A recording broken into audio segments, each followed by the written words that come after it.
Donc me revoilà après la sortie que vous avez pu voir dans la ville. Hein.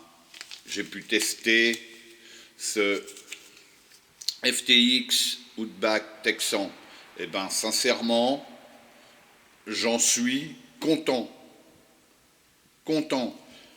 Comparé au EAZRC Patriot, le LC70 que vous avez pu voir, qui coûte 20 € de plus, c'est différent. Celui-ci, il est beaucoup mieux électroniquement.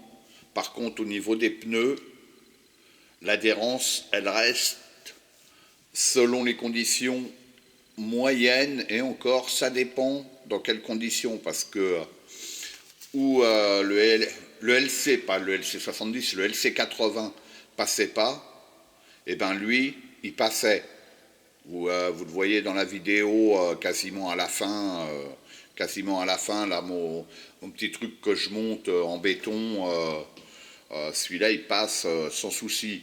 Alors que, par exemple, pour monter mes rampes, là, c'est une sorte d'inox, ben, il arrivait à monter, mais il patinait quand même. L'adhérence reste moyenne.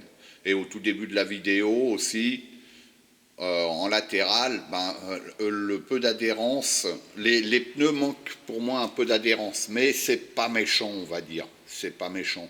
Les suspensions sont beaucoup mieux, elles sont beaucoup plus fermes.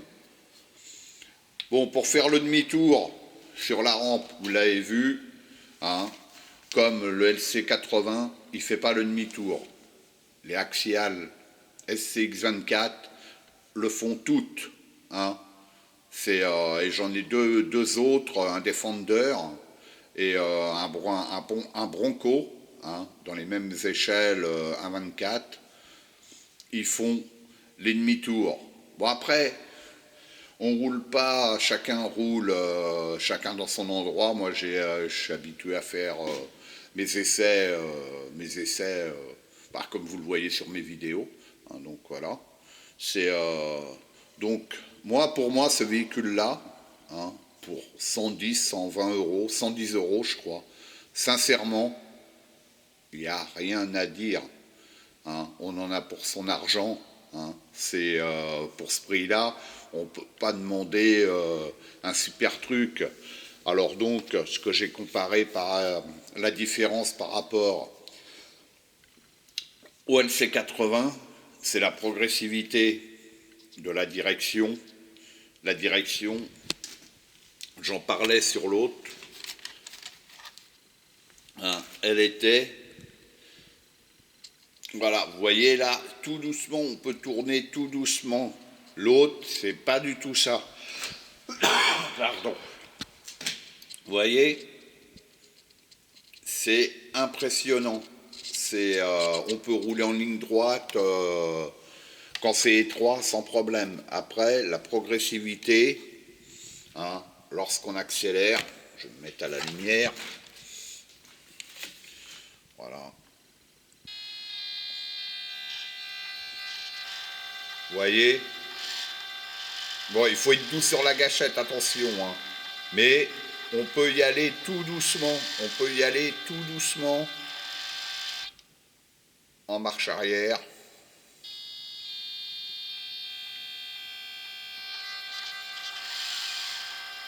Faut y aller tout doux, mais il est plus progressif. Hein. Vous voyez? On peut rouler vraiment tout doucement. C'est impressionnant. Là, l'ensemble direction et accélération, non, nickel. Voilà, bon, c'est pas du 1/10, mais pour ce genre de véhicule, moi, j'apprécie énormément. Voilà, c'est bon, téléphone, on verra ça après. Donc voilà, j'en suis content, hein. Il est bien fini. Comme je l'ai dit sur une autre vidéo, ma première, ça je vais l'enlever, hein, parce que bon, j'aime pas, hein, je le préférerais sans. Voilà,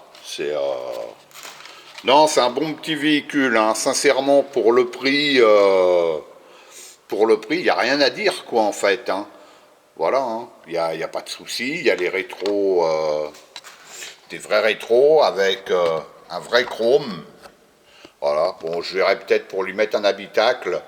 On verra ça plus tard. Et surtout, virer ça. Voilà, ça, j'aime pas. Les goupilles, comme ça, c'est dommage. Il y a de plus en plus de constructeurs qui commencent à y penser. Soit ça tient par aimant, soit par velcro, selon les modèles, que ça soit à cette échelle-là ou à des échelles plus grandes. Hein. C'est donc ça, moi je vais rectifier ça. Il n'y a pas de souci. Voilà. L'éclairage, hein, avant, arrière.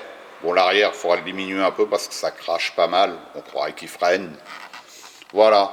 Il n'y a pas grand-chose à faire. Sincèrement, j'en suis très content. Pour le prix, il ne faut pas hésiter.